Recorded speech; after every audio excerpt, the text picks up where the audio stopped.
Assalamualaikum warahmatullahi wabarakatuh.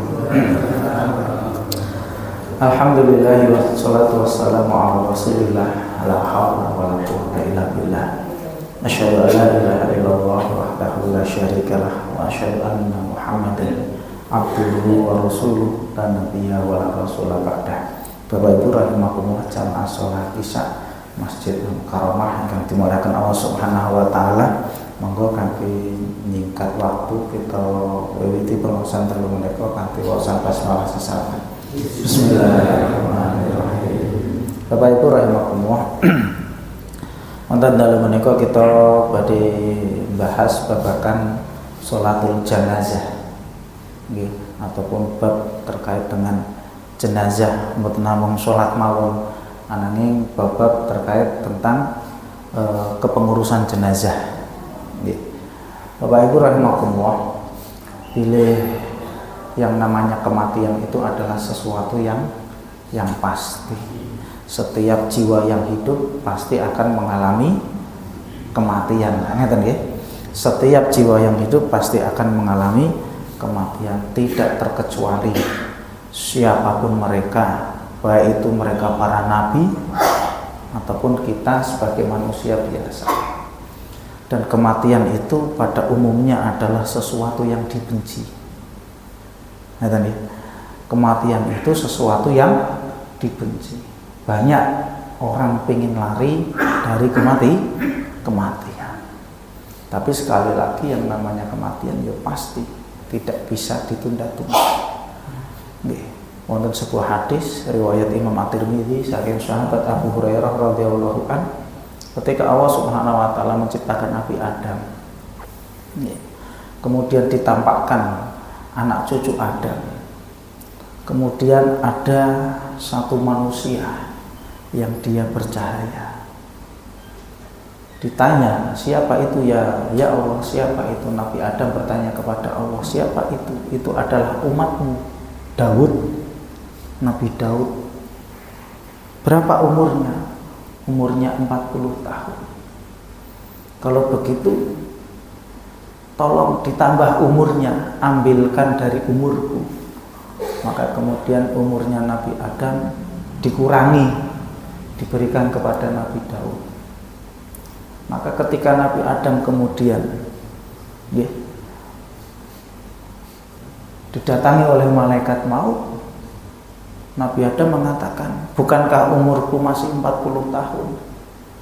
Loh, umurmu 40 tahun sudah kamu berikan kepada Nabi Daud. Nah, ini menunjukkan seorang Nabi saja mengalami kematian, bahkan ingin menghindar dari kematian. Hadisnya diriwayatkan oleh Imam At-Tirmidzi. Bahkan dalam sebuah hadis sahih dari sahabat Abu Hurairah radhiyallahu anhu, suatu ketika Allah Subhanahu wa taala mengutus malaikat maut datang kepada Nabi Musa, hendak diambil nyawanya. Maka seketika kemudian Nabi Musa marah dan malaikat itu dijotos. Malaikatnya dijotos, disebutkan dalam hadis itu sampai ke matanya itu keluar. Dan malaikatnya dijotos, arep ngopo? Mungkin bahasa kita, malaikat arep ngopo? Arep nyabut nyawamu, dijotos kalian Nabi Musa. Itu hadisnya riwayat Bukhari Muslim. Sampai keluar matanya. Kemudian malaikat itu datang kepada Allah mengadu, ya Allah, engkau mengutusku kepada seorang hamba yang tidak ingin mati, orang belum mati. Nabi Musa didatangi malaikat maut, tidak mau mati. Maka kemudian Allah Subhanahu wa taala berfirman, sampaikan kepada Musa, ingin berapa lama lagi dia mau hidup? Tempelkan telapak tangannya di punggung sapi jantan, maka Musa akan mendapatkan tambahan umur. Setiap helai bulu yang ditindih telapak itu, satu helainya mendapat tambahan umur 1 tahun. Waduh, yang jadi terus Pak nggih, mau jenengan kan gadah lembu tempeling ngene mungkin tambah umurin.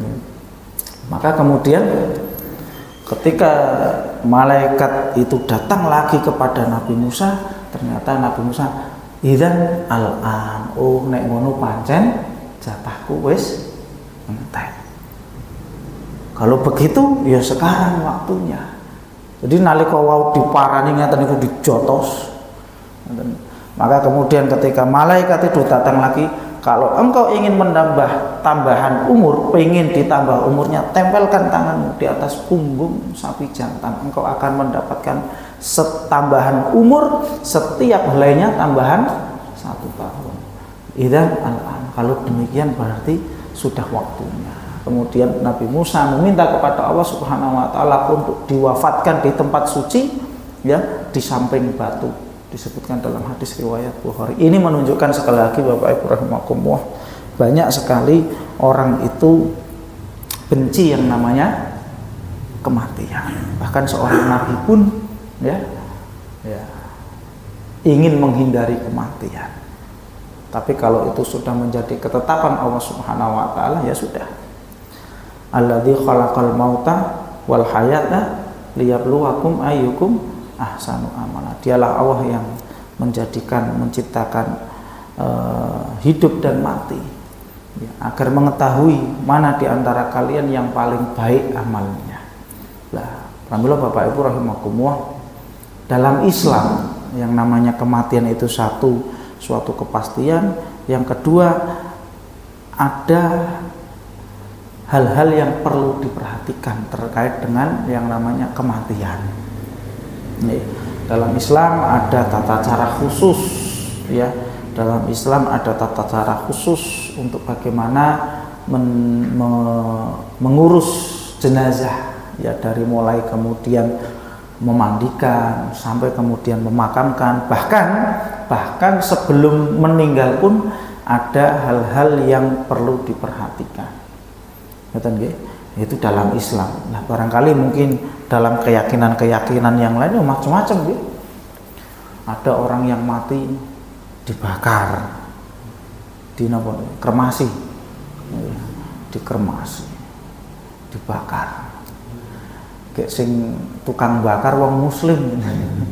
Jadi ada itu video sing tukang bakar jenazah itu wong muslim. Jadi nalika arep membakar bismillahirrahmanirrahim, dobong ngono langsung. Masukkan ke dalam oven. Ada yang kemudian dimumi. Kayak satu daerah itu nih di Tengkudi, Toraja. Toraja itu tidak dimakamkan itu. Ya. Di Bali juga ada, macam-macam lah, macam-macam itu ya sesuai mungkin dengan keyakinan mereka. Adapun bagi kita, ya umat Islam, Allah Subhanahu wa taala dan Rasulullah SAW telah memberikan tuntunannya, sehingga kita perlu belajar bagaimana sih, ya, tata cara pengurusan jenazah menurut Al-Quran dan As-Sunnah ataupun menurut yang Allah Subhanahu wa taala dan Rasulullah SAW ajarkan kepada kita. Ya, Bapak Ibu rahimakumullah, ananging saderengipun kita bahas terkait dengan nanti kepengurusan jenazah dari mulai memandikan, wonten kitab menika, kitab Al-Wajiz fi Fiqih Islam, disebutkan tentang perkara-perkara yang dilakukan ketika seseorang mengalami ihtidor ataupun sakaratul maut. Yang pertama, ma yustahabu halatul ihtidor, perkara-perkara yang dianjurkan ketika seseorang itu mengalami sakaratul maut. Nah, ini perlu diperhatikan.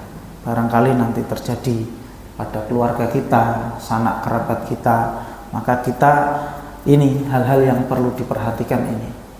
Yang pertama inggih menika Idja'ul muhtadhar ala jambihil aiman ila jihatil qiblah. Orang yang mengalami sakaratul maut menawi saged diusahakan dihadapkan ke arah kiblat. Ngaten nggih, menawi saged diusahakan dihadapkan ke arah kiblat. Nah, niki termasuk sunnah, ya. Kemudian bukan hanya itu, merenggangkan, ya, barangkali kalau mungkin memakai pakaian yang sesak seperti mungkin celana atau sarung atau pakaian yang sesak, itu direnggangkan, itu ditenggangkan. Jadi dihadapkan ke kiblat sebagaimana hadis Rasulullah SAW, kiblatukum ahya'an wa amwatan, yaitu kiblat kalian ketika masih hidup maupun ketika sudah mati. Kemudian selanjutnya dihadapkan ke arah kiblat. Yang kedua ditalkin, ya, ditalkin dengan kalimat la ilaha illallah, itu dituntun, ya. Seorang kemudian mengalami ikhtidar sakaratul maut, dituntun la ilaha illallah. Lah bagaimana cara mentalkinnya? Ketika seseorang mengalami ikhtidar, ditalkin, dituntun untuk mengucapkan la ilaha illallah. Maka ketika sudah mengucapkan la ilaha illallah sudah, ya, baru ketika kemudian orang itu ngomong-ngomong lagi, dituntun lagi la ilaha illallah, ya. Agar apa? Agar kalimat terakhir yang diucapkan adalah kalimat tauhid, kalimat la ilaha illallah. Sebagaimana Rasulullah SAW, ya, beliau bersabda, lakinu mautakum la ilaha illallah, ya. Talkinlah, tuntunlah orang yang hendak meninggal, yang akan meninggal dengan kalimat la ilaha illallah. Bahkan dalam sebuah hadis yang lain, ya, Rasulullah SAW ngendika, man kana akhiru kalamihi la ilaha illallah dakhalal jannah. Barang siapa yang kalimat terakhir itu diucapkan adalah la ilaha illallah, maka dia akan masuk surga.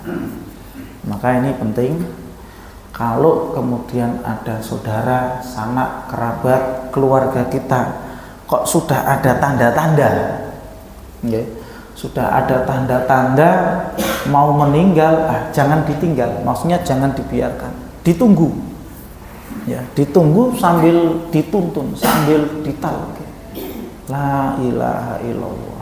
Tidak, ya, jadi caranya mboten kok la ilaha illallah, la ilaha illallah, enggak, ya, tuntun saja la ilaha illallah. Baru kemudian kalau si orang yang sakaratul maut itu sudah mengucapkan la ilaha illallah, sudah.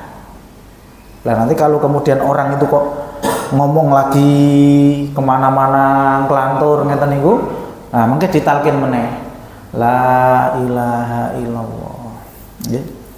Bahkan ada satu riwayat yang lain, menurut madhab Hanafi dan Maliki bukan hanya la ilaha illallah, tapi dengan dua kalimat syahadat la ilaha illallah Muhammadur Rasulullah, ya. Menurut pendapat Hanafi dan Maliki, sebab apa? Sebab seseorang kalau mengucapkan la ilaha illallah saja tanpa meyakini Muhammadur Rasulullah, la ilaha illallahnya tidak diterima. Alasannya seperti itu. Wallahu a'lam bishawab. Tapi menurut pendapat yang lain, dengan mengucapkan la ilaha illallah itu sudah mencukupi. Ngerti nggih? Terus kalau ada keluarga, sanak, kerabat sudah ada tanda-tanda kematian, jangan ditinggal, ditemani. Langkung utama yang menemani siapa? Yang mentalkin siapa?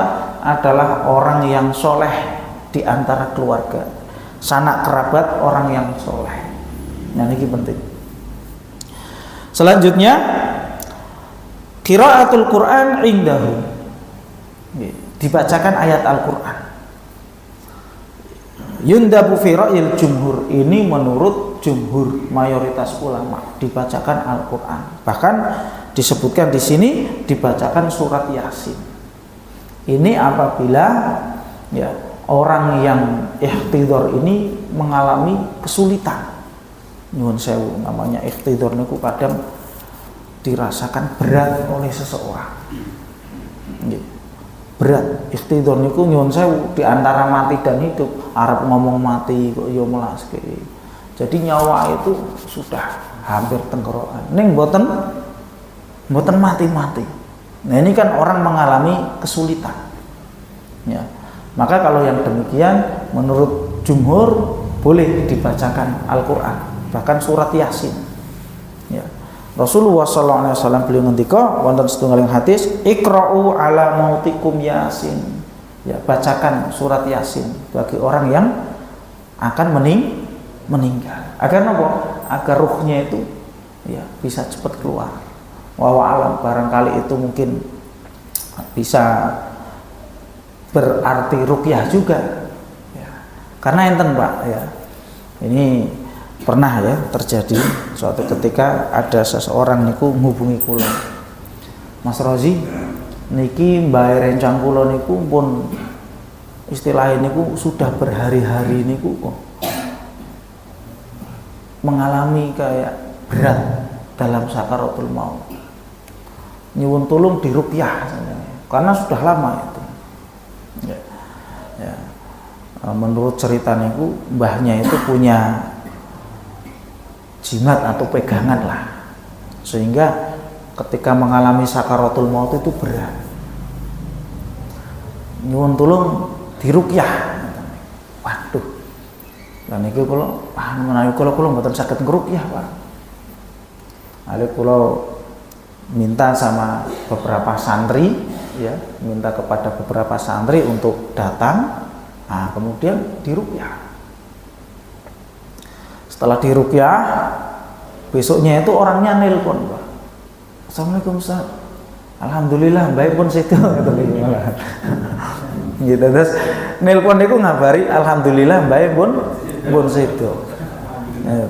Iya, itu karena merasakan berat, Pak. Jadi kasihan. Mbahnya itu udah berhari-hari katanya sudah kayak mengalami sakaratul maut tapi berat. Nah, maka kemudian setelah dibacakan Al-Qur'an itu mudah akhirnya. Terusan keesokan harinya itu orangnya itu alhamdulillah baik pun sedo gitu. Lah ini bisa jadi ini disebut juga dengan ruqyah ketika seseorang mengalami berat ketika sakaratul maut. Ya, boleh dibacakan surat Yasin. Kados niku wau hadise la iqra'u ala mautikum Yasin. Bacakanlah ya kepada orang yang hendak meninggal surat Yasin. Bahkan dalam riwayat lain innaha tahunu alaihi khuruju ruhihi, yang demikian ini bisa memudahkan keluarnya ruh. Ngerti? Yang demikian ini bisa memudahkan keluarnya ruh. Bahkan ada penjelasan yang lain, wal hikmah min qiraati Yasin, dan hikmah kenapa kok dibacakan surat Yasin, anna ahwalal qiyamah wal bi'tsah madhkuratun fiha, karena dalam surat Yasin itu disebutkan tentang kejadian hari kiamat. Dalam surat Yasin menika menawi kula lan panjenengan sami saged purun mentelaah, mentadaburi, memahami ayatnya, memahami artinya, dalam surat Yasin itu disebutkan kondisi keadaan kelak hari kiamat, dan juga tentang bi'tsah, bagaimana umat manusia itu akan dibangkitkan oleh Allah Subhanahu wa taala. Itu disebutkan dalam surat Yasin. Lah, yang demikian ini fa idza quri'at indahu, maka apabila kemudian dibacakan surat Yasin ya, tajaddat lahu dzikru tilkal ahwal, yang demikian bisa mengingatkan lagi tentang kondisi itu tadi hari kiamat, tentang kondisi bahwa seseorang yang sudah meninggal itu kelak akan dibangkitkan lagi oleh Allah Subhanahu wa taala. Oh alam, itu menurut jumhur demikian. Ngoten nggih. Terus nek orang yang sakarat mengalami beratnya sakaratul maut boleh dibacakan Al-Qur'an. Dibacakan Yasin boleh, atau mungkin surat-surat yang lain boleh. Ya, dengan harapan agar ruhnya itu mudah keluar, biar tidak mengalami beratnya sakaratul maut ya. Kemudian juga ditalqin. Menika nggih. Lajeng ingkang nomor sekawan nggih menika ighmadu ainaihi ya, wasyattu lahyaihi, memejamkan mata. Napa? Memejamkan mata. Kemudian mengikat dagu, ya, memejamkan mata, kemudian mengikat dagu, ya, diikat, ya, agar apa? Agar ya ini mulut, apabila mulut si jenazah itu kok terbuka, biar tidak kemasukan hewan ataupun serangga, maka diikat, ya. Matanya yang mungkin mendelik enten niku, medeni wong enten niku ditutup. Ya, ditutup. Sebagaimana dalam sebuah hadis Rasulullah SAW beliau bersabda, innar ruha idza qubidha taba'ahul basar. Ruh itu apabila dicabut, maka pandangan ataupun mata ini mengikuti. Ruh ketika dicabut, mata ini kemudian mengikuti. Mulanya dicabut gini itu mendelik.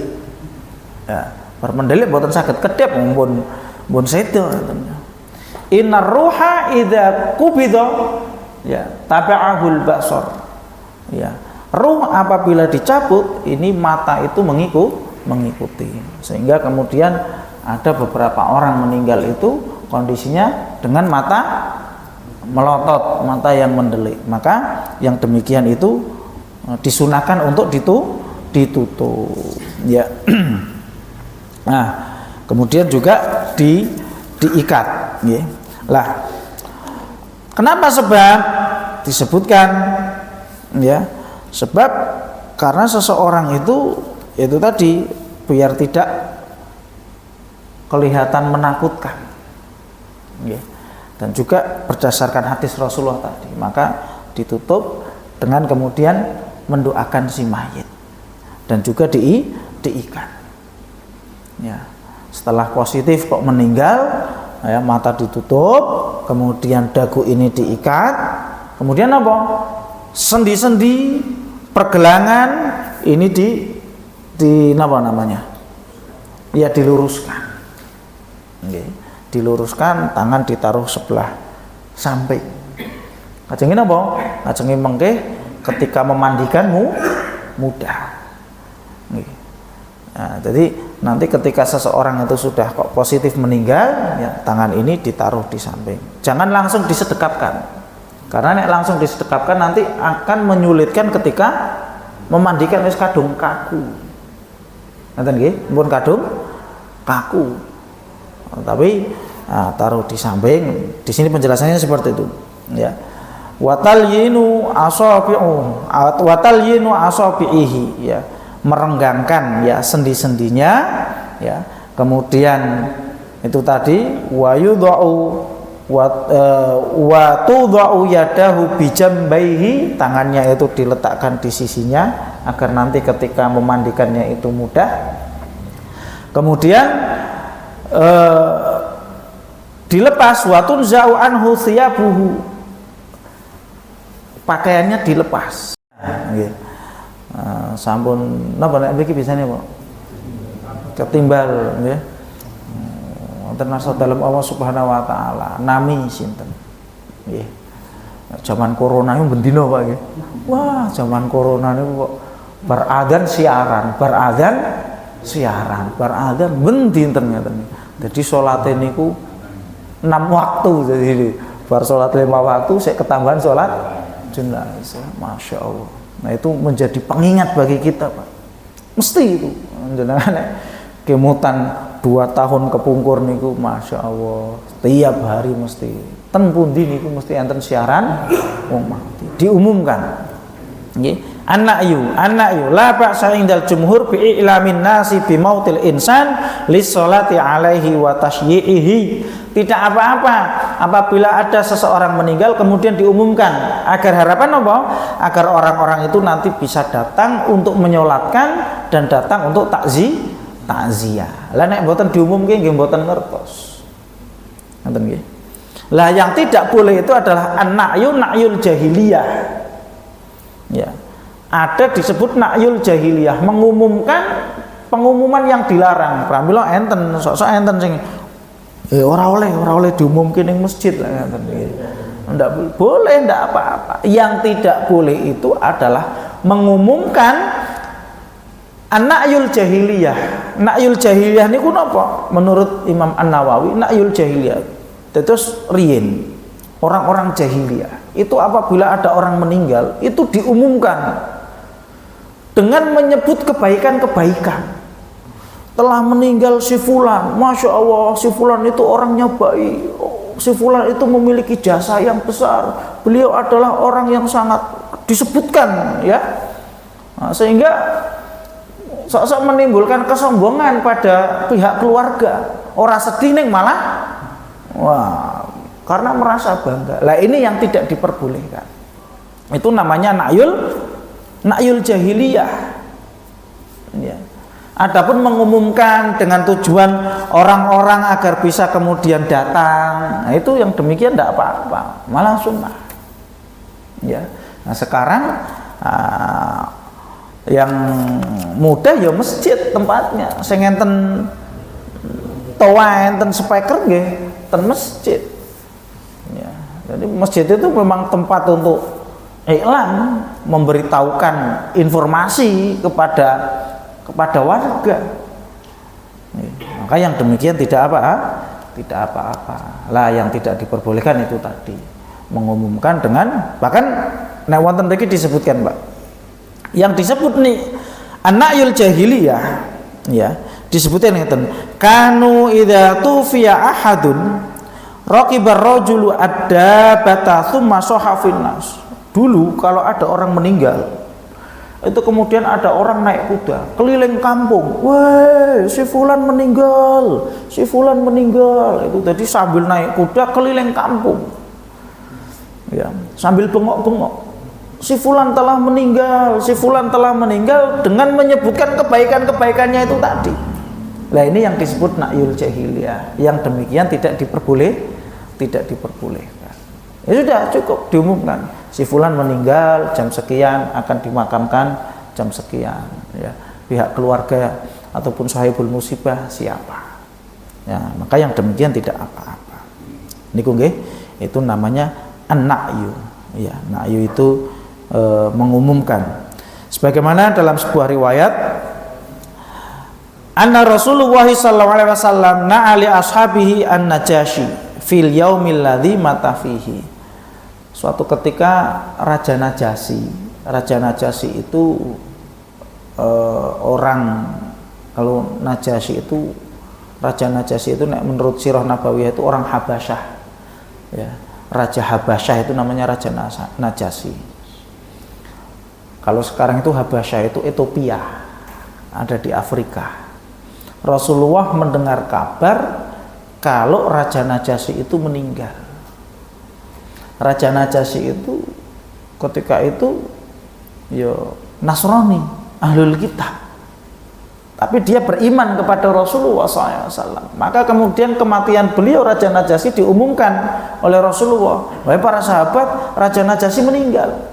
Maka kemudian Rasulullah SAW mengajak para sahabat untuk menyolatkan Raja Najasyi. Lah dalil ini pula, ya, hadis ini pula, riwayat ini pula dijadikan sebagai dalil dibolehkannya sholat ghaib.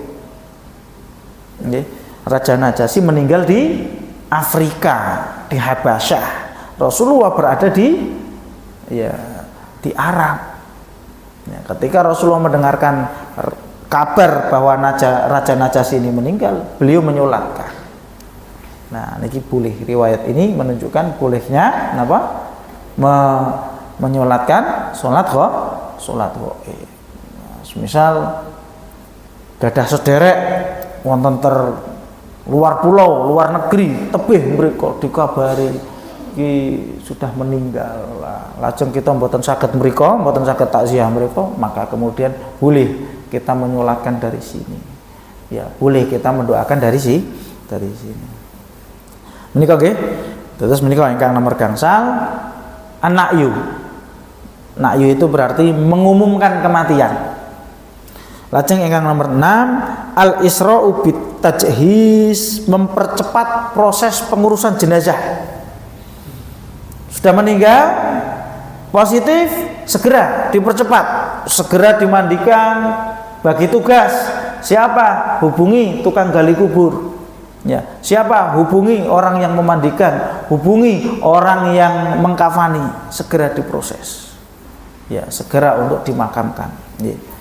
Itu sunnahnya seperti itu. Ya, jadi kalau sudah positif meninggal, ya sunnahnya adalah segera untuk diproses, ya, diproses untuk segera dimakamkan. Wonten setunggal hadis, ya, Rasulullah sallallahu alaihi wasallam beliau ngendika, asri'u bil janazah, percepatlah pengurusan jenazah.